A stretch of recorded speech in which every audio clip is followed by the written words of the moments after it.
Hey guys, and welcome back to How to Guide.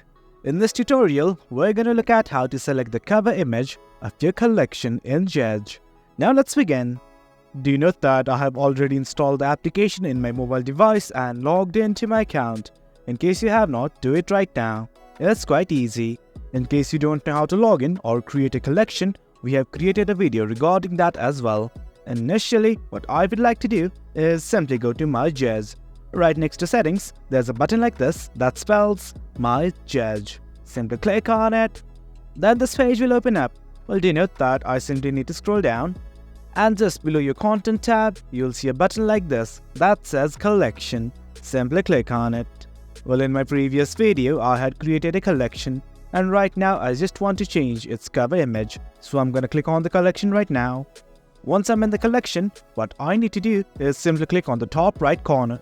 In those three dots, gonna click on it. Then from here, you guys can see something like select cover image and everything. Well, we are not focusing on anything else, so I'm simply talking about select cover image. I'm gonna click on it right now. Now it's gonna ask you to select the item, which is going to be the cover image. I'm gonna change it right now. And once everything's okay, on the top left you'll see a button that is called as set. Simply click on it. And guys, there you go.